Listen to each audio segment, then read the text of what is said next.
ഇപ്പൊ റീസെന്റ് ഭയങ്കര വലിയ വിവാദ സംഭവമായിരുന്നല്ലോ, ഹിജാബ് ഇട്ട് സ്കൂളിൽ വരാണോ? അതെ, അതിന് ഫസ്റ്റ് ഞാൻ പറയാം. ഫസ്റ്റ് എന്ന് പറയുന്നത് യൂണിഫോം ഉപയോഗിക്കുന്ന എന്തിനാണ്?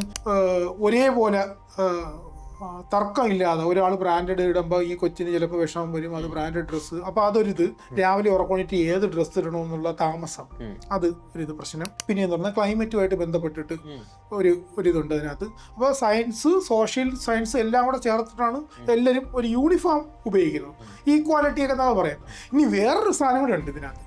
അതായത് ഈ തട്ടയിട്ട പെൺപിള്ളേരും അവിടെയുണ്ട്, തട്ടയിടാത്ത പെൺപിള്ളേരും അവിടെയുണ്ട്. ഈ സ്കൂളിൽ പെൺകുട്ടികളും അവിടെയുണ്ട്. ഈ തട്ടയിടാത്ത പെൺകുട്ടികൾ എന്താ മനസ്സിലാക്കുന്നത്?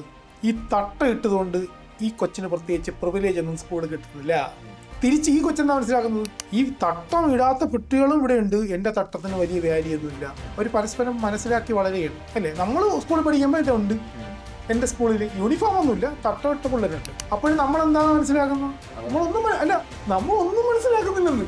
ഇവരാരും ഇവരെന്തിനിട്ടിരിക്കും നമ്മൾ അന്വേഷിക്കാനേ പോണില്ല അല്ലേ. മറ്റു കുട്ടികൾ സത്യത്തിൽ ഇത് അന്വേഷിക്കത്തില്ല. ഇത് ന്യൂസ് ആകുമ്പോഴാണിത് എല്ലാവരും കൊണ്ടുവരുന്നത്. മറ്റു കുട്ടികൾക്ക് ഈ കുട്ടി തട്ടിട്ടത് പ്രശ്നമൊന്നും കാണത്തില്ല. അവർക്കറിയാം ഈ തട്ടിയിട്ടവർക്ക് മാർക്ക് കൂടുതൽ കിട്ടുന്നില്ല, സ്പെഷ്യൽ സീറ്റ് കിട്ടുന്നില്ല, ഒരു പരിഗണനയും കിട്ടുന്നില്ല. തിരിച്ച് ഈ കുട്ടി മനസ്സിലാക്കുന്നു ഈ തട്ടിടാത്ത കുട്ടികൾക്ക് എന്താ പ്രശ്നം, അവരും പഠിക്കുന്നുണ്ടല്ലോ അല്ലേ. മാനസികം, ഇമോഷണൽ എല്ലാം അവിടെ സെയിം ആയിട്ടിരിക്കുന്നു, ഒരു പ്രശ്നമില്ല. അപ്പോൾ എൻ്റെ അഭിപ്രായത്തിൽ തട്ടം അവിടെ ഒരു വർഗീയമായിട്ടുള്ള എന്തെങ്കിലും പ്രശ്നത്തിൽ ഇത് ന്യൂസായിട്ട് കൊണ്ടുവരുന്നു, ആർക്കെങ്കിലും വല്ല ഉപയോഗമുണ്ടോ, അങ്ങനെയൊക്കെ ആയിരിക്കാം ഇതിൻ്റെ ഇത്. ഇനി വേറൊരു സൈഡും ഉണ്ട് ഇതിനകത്ത്. മൂന്നാമത്തെ സൈഡ് എന്ന് വെച്ച് കഴിഞ്ഞാൽ യേശു നാണെന്നിട്ട്. എന്തുകൊണ്ടെന്ന് വെച്ച് കഴിഞ്ഞാൽ എല്ലാവരെയും സ്നേഹിക്കൂ, എല്ലാവരെയും അംഗീകരിക്കൂ എന്ന് പറയുന്ന യേശുവിനെ പൊക്കി പിടിച്ച് കൊണ്ട് വെച്ചിട്ട് അതിൻ്റെ മണവാട്ടി പറയുകയാണ് ഇതെല്ലാം നമ്മൾ ഇതിനെ ചിരിച്ചിട്ടാണ് പറയുന്നത്. ഇവരെ വേറെ ചിരിച്ചു കഴിഞ്ഞാൽ എല്ലാം സമാധാനമാണ്. സത്യത്തിൽ ഈ ഇങ്ങനെയുള്ള ആൾക്കാരാണ് യേശുവിന്റെ വില കളയുന്നത്. ഇപ്പൊ നമുക്ക് സുഖമായിട്ട് യേശുവിനെ ഇതാക്കി കൂടി.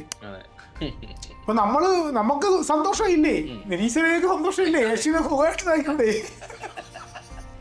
അങ്ങനെ ഒരു പോയിന്റ് കൂടെ ഉണ്ട് ഇതിനകത്ത്. അങ്ങനെ കുറെ പോയിന്റുകൾ ഈ ഹിജാബ് വിഷയത്തിൽ ആയിട്ട് ബന്ധപ്പെട്ട് എത്ര പോയിന്റുകൾ അതിനകത്ത്.